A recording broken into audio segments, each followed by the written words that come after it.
Serious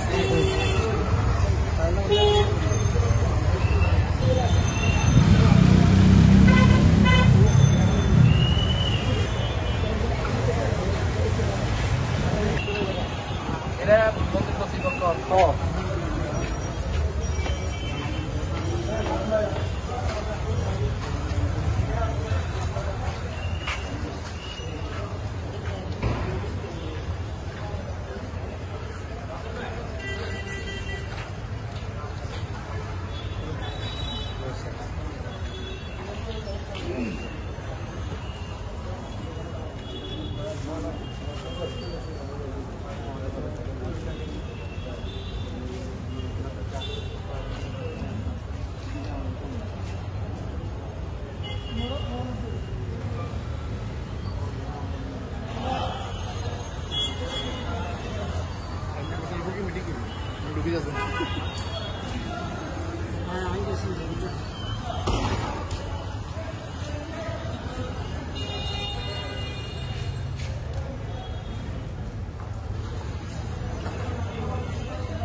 আমি one থেকে বিশ্ববিদ্যালয়ে ডিগ্রি নিয়েছি, আমি কলেজে শিক্ষকতা করেছি, আমি ছাত্র আন্দোলন করার যে সুযোগ আমাদের তো 97% বন্ধু হচ্ছে।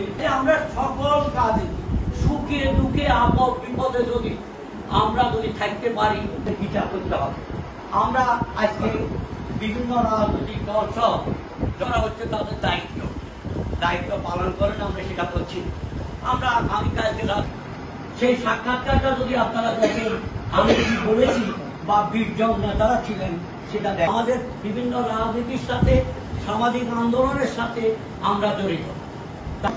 আমি বিএনপির নেতা তপন কর এবং পার্থপাল চৌধুরী এবং এবং মোড়ে মোড়ে দাঁড়িয়ে বলতে হবে বাড়িঘর ধ্বংস করা যাবে না। তাদের বাড়িঘর লুট করার চেষ্টা করেন, বিদেশ থেকে আসতে তাদের বাড়িঘর লুট করে। সে কি হিন্দু? প্রথম সাজেশন আমরা দিয়েছি আমাদের নেতারা সহ, বলছি যে এখন প্রচার করতে হবে সেনাবাহিনীকে, পুলিশের সকল কর্মচারীকে যোগদান করার জন্য এবং থানাগুলি করার জন্য। আমার ছেলে ব্যাংকের বড় অফিসার, আমি বললাম যে তুমি যে যাচ্ছ কে সিকিউরিটি দিবে? তার বাড়িটাকে সরাই দিতেছে। আমি একজন করছি না, আমার বাড়ি এখানে আমার কারণ লুটতরাজকারী, তাই সে লুটতরাজকারীদেরকে কন্ট্রোল করা। যদি এই ঘটনা হয় আমাদের যদি অন্যান্য প্রতিষ্ঠানগুলি হয় এবং এখানে একটা গ্রুপ